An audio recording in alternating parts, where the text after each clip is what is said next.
It is official. Sean Diddy Combs has been sentenced in his federal criminal case. We are going to discuss everything that happened inside that courtroom, including the bombshell decision by the judge. The air inside the courtroom was thick enough to choke on. You could feel the tension vibrating through every corner, through every quiet breath, through every set of eyes locked on one man, Sean Diddy Combs. The once untouchable titan of hip-hop stood there in a crisp suit that couldn't hide the exhaustion etched into his face. Today was the day.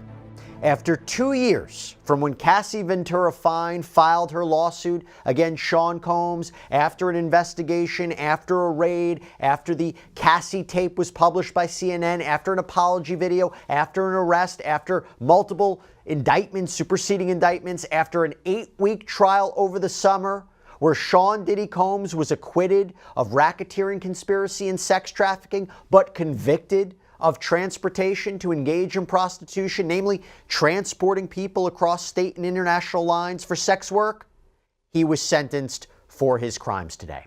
Judge Arun Subramanian in federal court in downtown Lower Manhattan sentenced the rap mogul. Just handed down the sentence a few minutes ago at the time of this recording. Now, to be clear, why this is such a big deal, other than the fact that Sean Combs has been sentenced for federal sex crimes, we had no idea what the actual sentence will be. There is no pro forma mandatory sentence here, like a life in prison. It's just a standard. We know what's going to happen. No, there was a range for this judge. The defense was asking for no more than 14 months in prison. And since Sean Combs had already served about 13 months in the MDC, the Metropolitan Detention Center, he essentially would be out in no time if that was the case. The prosecution was asking for 11 years. The probation department that did its own analysis recommended 7 years and 3 months. There was a range. We did not know what the sentence would be. We are going to get into everything that happened today, including what it was like in that courtroom when the sentence was handed down. And to do that, I want to bring back on Queen Elizabeth Milner, Long Crime Zone. She was inside that courtroom not only for today, for every day of this trial. This is the conclusion of quite a saga. Elizabeth, thank you so much for coming on. First, I want to start off, how did Sean Combs look? Okay, that was a big question. I know we have courtroom sketches that came out. How did he look? How did he appear? What was his demeanor? We'll talk about the statement he made in court, but just how did he look? Yeah, well, Jesse, you can imagine how big of today actually was for Sean Combs. I mean, he was going to be learning his fate. And to your point in your intro earlier, we didn't know where that range would really lie. Could it be on the tail end of that being time served and he could possibly leave walking out of the doors? We didn't know if that was going to happen. We didn't know if he was possibly going to get double-digit sentence. So I think the weight of the world you could kind of feel when he walked inside the courtroom today. He was wearing casual clothes, civilian clothes, so he wasn't in his MDC tan jumpsuit or anything like that, like he was at the last hearing that happened just last week. But today he appeared in a tan sweater, white undershirt, dark pants, similar to the looks that he was appearing in during trial. And then when he walked inside the courtroom today, Jesse, he waved at his family. He did kind of like a little prayer hand, but he did seem a little bit nervous. And I think it's possibly because they just didn't know where the sentencing would go. And so he sat at the defense table with his glasses, and then the proceedings began. But you can only imagine what was really going on in his mind as soon as he walked in, saw his family, saw the amount of people inside that courtroom, because Jesse, it was a packed house today, body to body, person to person. There was no seat left unseated today inside that courtroom. Real quick, talk to me about that. I heard there was 30 people in the front rows that were friends and family of Sean Combs. Anybody notable?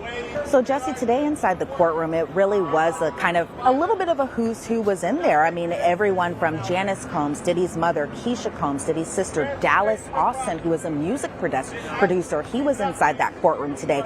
Sean Combs' children, that being Jesse and Delilah Combs, the twins. It was Quincy Brown who was there. Justin Combs was there. Christian Combs was there. But I think what was interesting, Jesse, and a notable guest, at least to me, was alleged victim number 3, and that being Gina Hun. She came inside the courtroom a little bit. His hands fidgeted on the table, the same hands that once signed million-dollar deals, that once held champagne flutes at rooftop parties above the city skyline. Now, those same hands trembled as he waited to hear his fate. This wasn't just another celebrity case. This was the final reckoning for one of the most powerful men in music.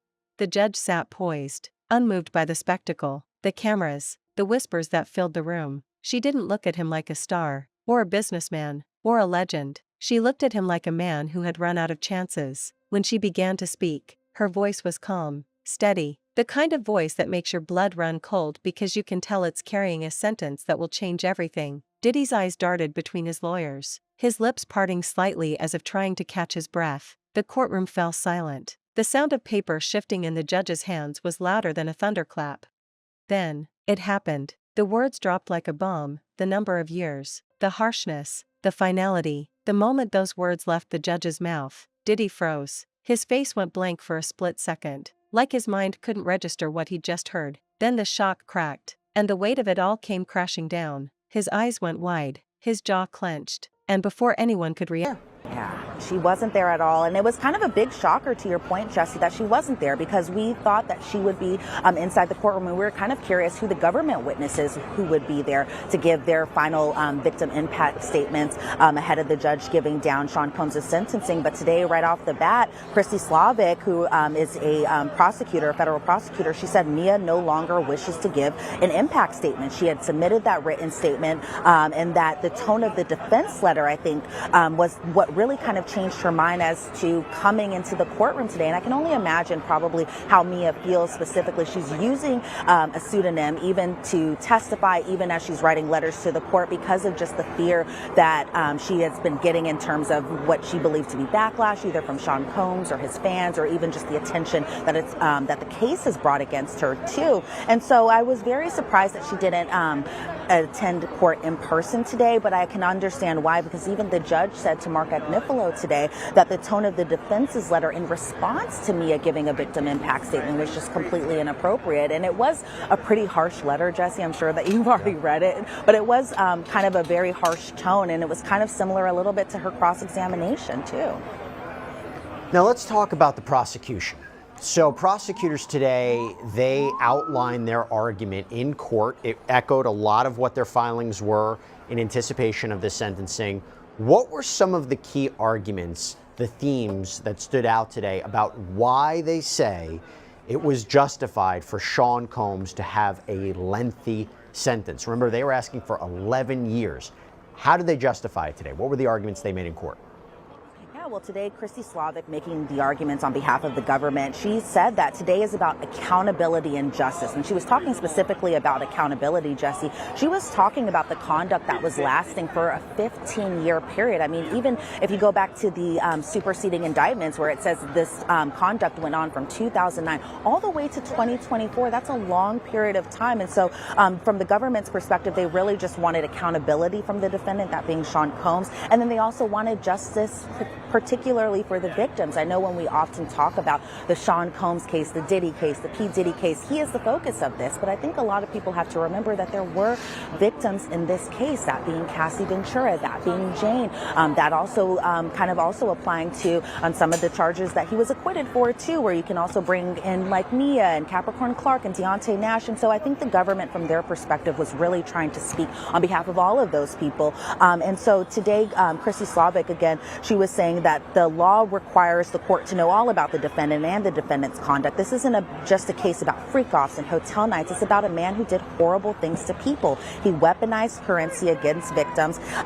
They were talking about that even though he was convicted just on the Mann Act charges, that it's also kind of in relation to the violence, and that the defendant didn't understand or doesn't understand how harsh his conduct was, and that his respect for the law was just something as simple as lip service. And so, yes, the government was asking for a far steeper penalty and punishment when it came to Sean Combs' sentencing. They were hoping for those double digits, and I think they were kind of opposed to the whole split the baby method, as Christy Slavic said today in court. And so they did want a harsher end of the sentencing today. And I think as far as the judge is concerned and what his ultimate sentence would be, it kind of ended up being a kind of happy medium a little bit.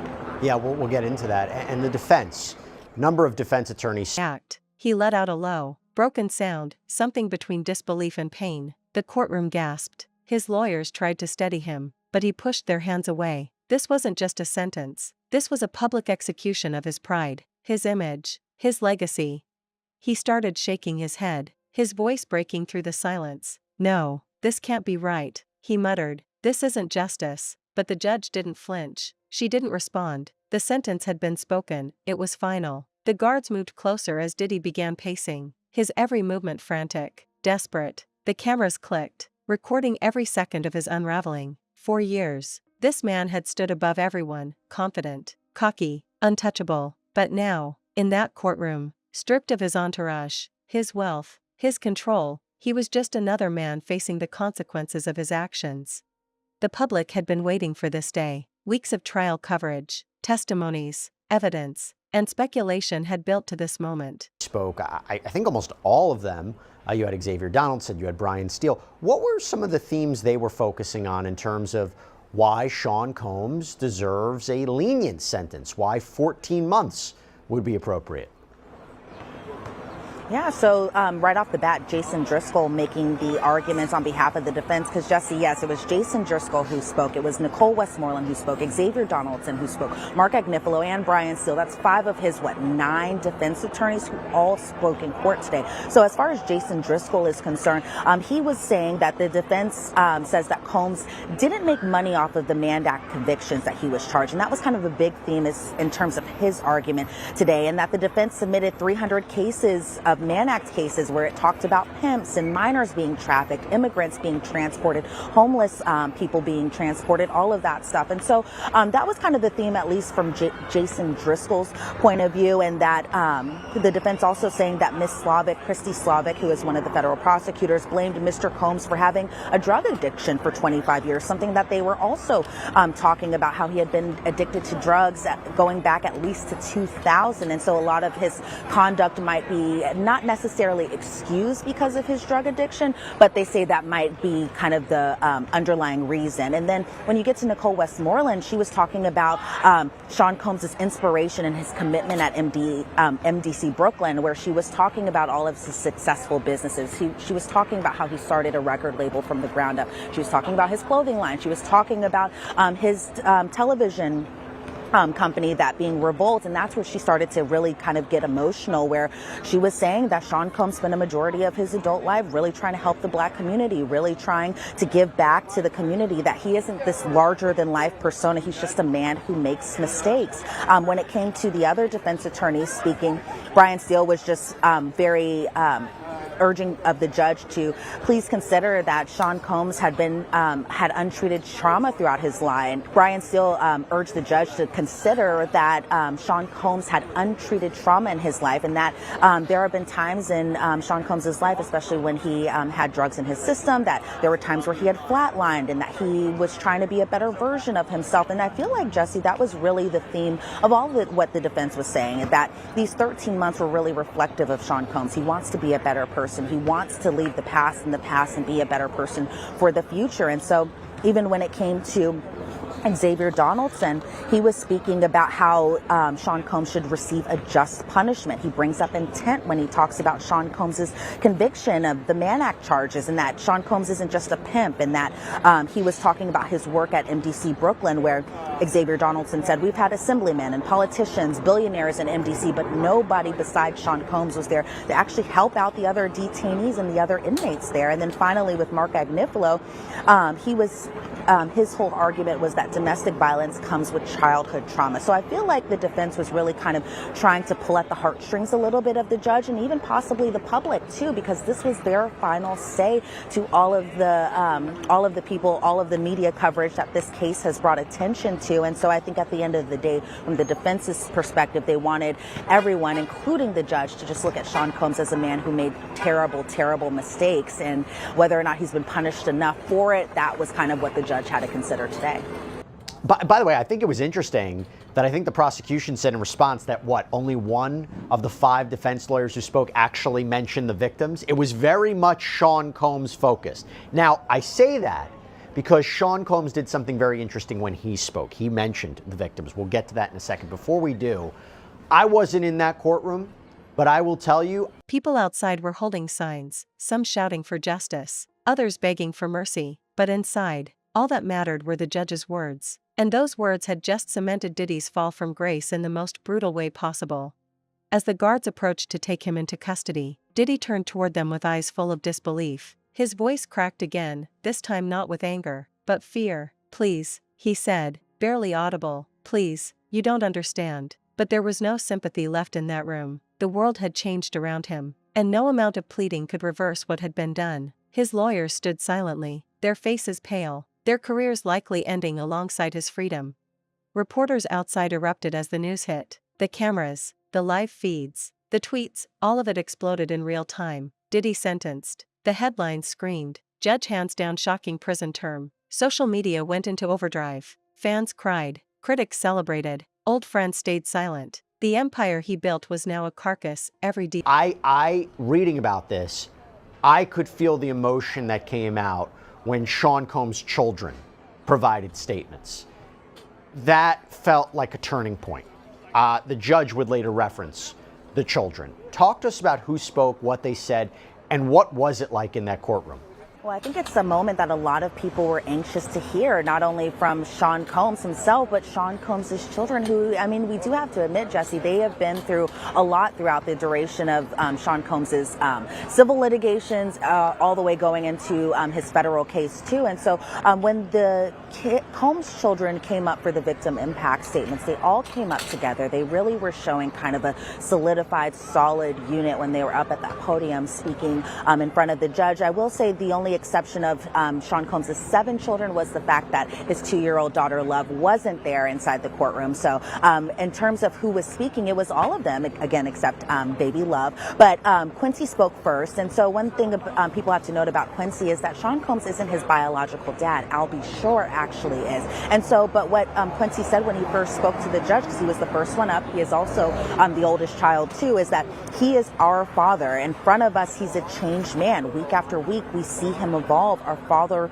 will never do anything to jeopardize his freedom ever again. Then Justin Combs spoke next. He's the second oldest son.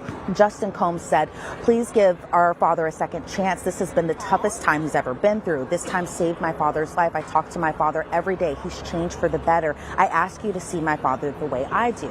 Christian Combs was next, and Christian Combs kind of also brought kind of the personality here a little bit too, Jesse, where he says, I'm the one who people say I look the most like my pops. I studied my dad up and down. He's my superhero. He taught me to treat women with respect. So he said the past year I had to travel across the country to see him for 2 hours. He's changed. I see in his eyes as his twin that he's changed. Please give my family grace and please give him mercy. But really, Jesse, where the heartstrings were with the girls, and that was Jesse Combs, Chance Combs, and Delilah Combs, who were speaking today. Jesse Combs, who spoke first as far as the daughters go, she broke down immediately when she got up to that podium and started speaking. She said, "We aren't here to excuse his mistakes. We need him in our life. I lost my mom, her mom being Kim Porter, when I was very young. He promised to be there to keep us safe." Then Chance Combs, she had spoke, and she said that we're just his daughters, but we do need our father. When we talk, he speaks with a clear mind. He's more patient. He's thoughtful. He wants to be a better man, a better father.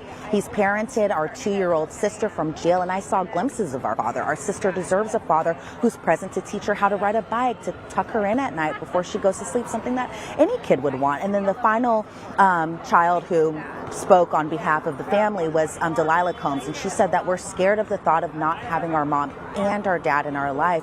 She says that these are the years that we'll never get back. I know that much of the missing years hurt because we have lost our mom. We already lost so much. Please, Your Honor, give our family the chance to heal together, not as a headline, but we're trying to do better. And so I think from just like a human perspective, it was very emotional. I mean, you couldn't help but feel for the children, especially his daughters, because some of his children have lost both parents. But, I was wondering, would their impact statement have any sway on the judge, who I believe that had already made up his mind going into sentencing? And so it was interesting just to hear just the emotional impact of what they've been through before Sean Combs was ultimately sentenced. I think it did. I think it did have an impact on him. He mentioned something about the children. Every brand, every business partner was instantly reevaluating their connection to him. Inside the courthouse, Diddy tried to collect himself, but it was useless. His voice cracked again as he whispered something to his lawyer, maybe about an appeal, maybe just disbelief. He sat back down, his body slumped, staring at nothing. You could see it in his eyes, the realization that this was real, that the life he once controlled with money and fame was gone.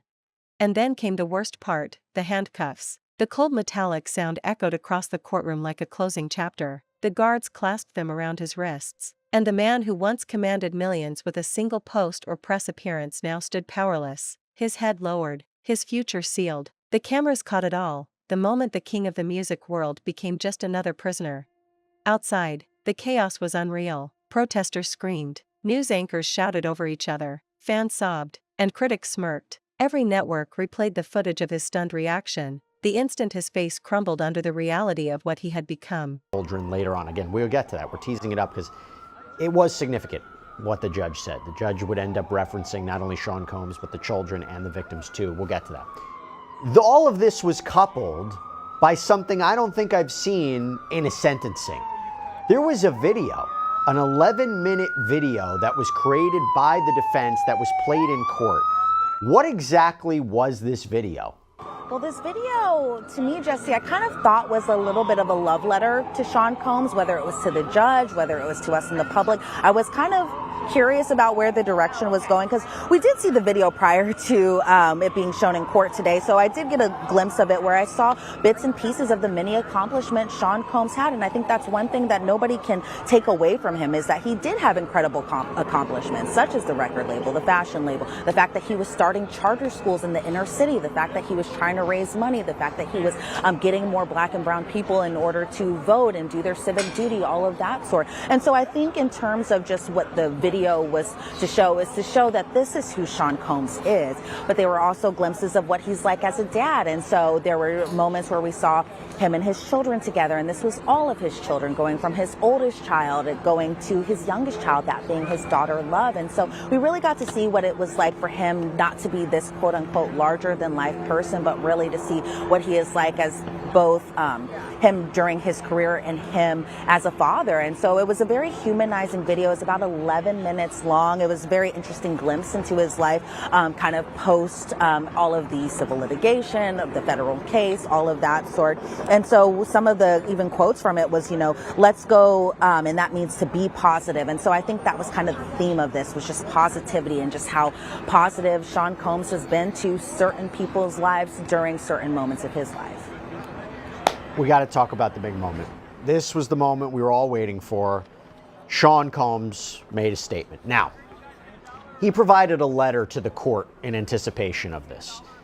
It seems like what he said maybe echoed a lot of what he wrote in the letter. He talked about his time in the MDC. He talked about he can't change the past, but he can change the future, that he could be a force for good. He mentioned the victims. He mentioned how sorry he was. This was an important moment, though, because this is the first real opportunity he had since all of this began to substantively address the allegations, to address the charges, to address Jane, to address Cassie. This was his opportunity. He stayed silent the entire trial, as he was supposed to. He didn't take the stand. Talk to us about what he said in court today, and we weren't there. What was his tone like? How were people reacting to this? Because that wasn't captured.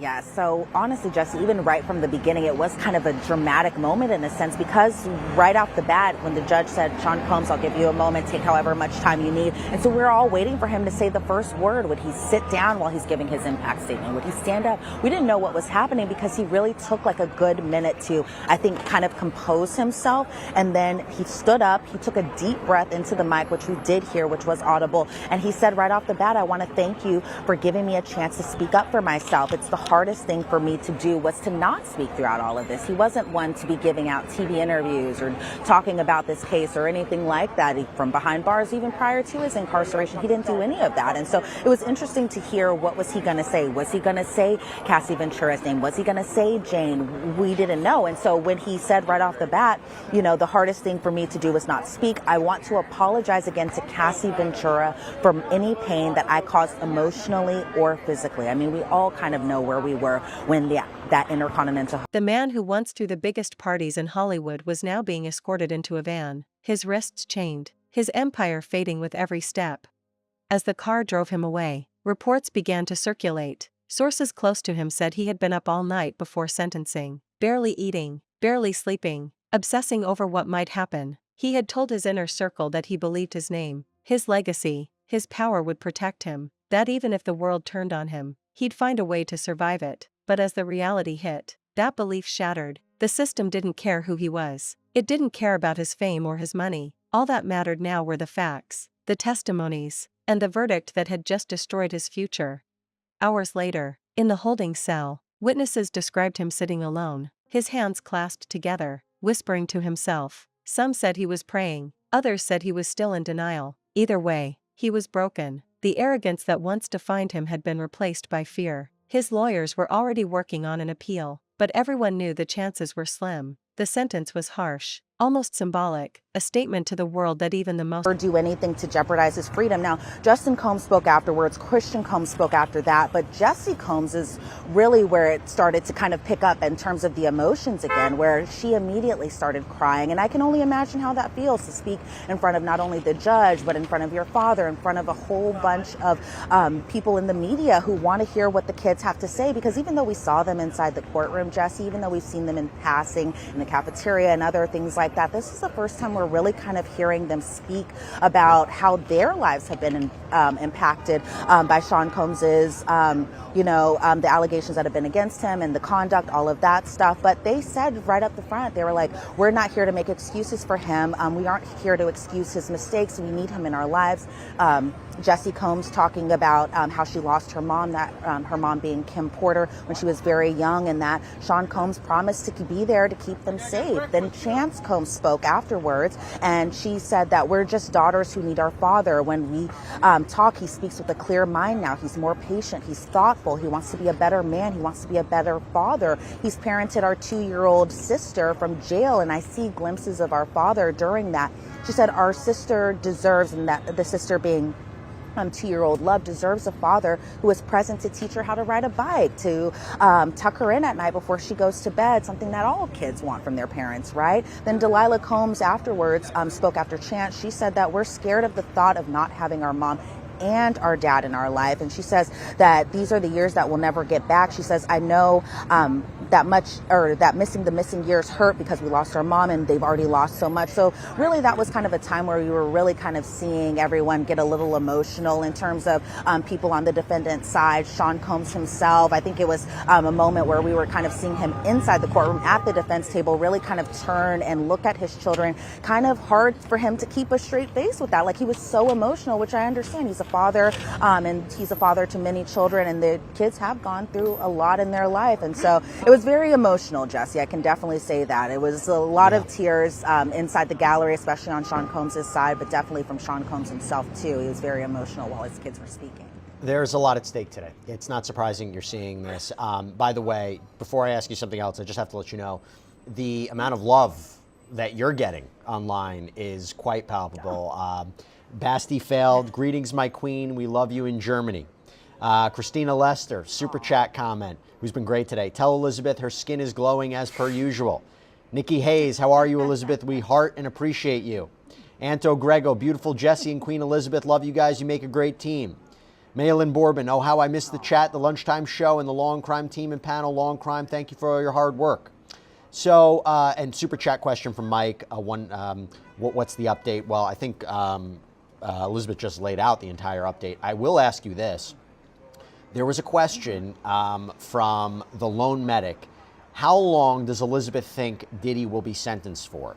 Wasn't there a comment today, Elizabeth, from the judge that he does not see any reason to deviate from the guidelines of what, 5 to 7 years? Yes, and so there was a lot of math that I was honestly doing, Jesse, because when they're talking about the sentencing guidelines, they're always talking. Powerful can fall. The industry's reaction was immediate and brutal. Collaborations were pulled, contracts terminated, old interviews resurfaced, painting him in a darker light. People who had once praised him now spoke out against him. It was like watching an empire crumble brick by brick. Everyone who had once smiled beside him on red carpets was suddenly silent or publicly distancing themselves. That's how the industry works. When the spotlight shifts, loyalty evaporates. And behind it all was Diddy, trapped in a small cell, stripped of the luxury, the power, the control. The man who once controlled entire rooms with his presence now had no say over when to eat, when to sleep, or when to speak. For someone who had lived his entire life commanding attention, That loss of control was its own kind of torture. His family, meanwhile, was reeling. His children, the ones who had once idolized their father's success, were left to face the media storm alone. They were hounded by cameras, reporters shouting questions about the verdict, about how it felt to see their father fall. Friends said the emotional toll on them was immense. Some defended him, insisting he wasn't the monster the media painted him as. Others quietly stepped away, trying to shield themselves from the chaos. Inside the industry, people whispered. They talked about how they'd seen it coming, how the signs had been there for years, the rumors, the arrogance, the unchecked power. Some said it was karma, others said it was politics. But everyone agreed on one thing: Diddy's story had become a modern tragedy. A man who had everything, who built an empire from nothing, undone by his own decisions and the darkness that had followed him for years. As the days passed, new details leaked about his behavior after the sentencing. Guards described him as quiet, almost hollow, staring at the walls for hours. Occasionally, he would ask about his appeal, his tone switching from calm to panicked in seconds. The man who once boasted that nothing could break him now looked completely broken. The charisma was gone, the confidence, the swagger, all of it replaced by the cold realization that his life would never be the same again. The public fascination with his downfall didn't fade. Every headline, every photo, every rumor fed into the story of a man who had fallen from unimaginable heights. He had been the embodiment of excess, of ambition, of success at any cost, and now, he was the warning, the example of what happens when the illusion of invincibility meets reality. No matter what appeals his lawyers file, no matter how his story twists from here, that moment, the moment the judge announced his sentence and he shattered in disbelief, will never fade. That was the real verdict. That was the day the legend died, and the man was finally forced to face the consequences of the world he created.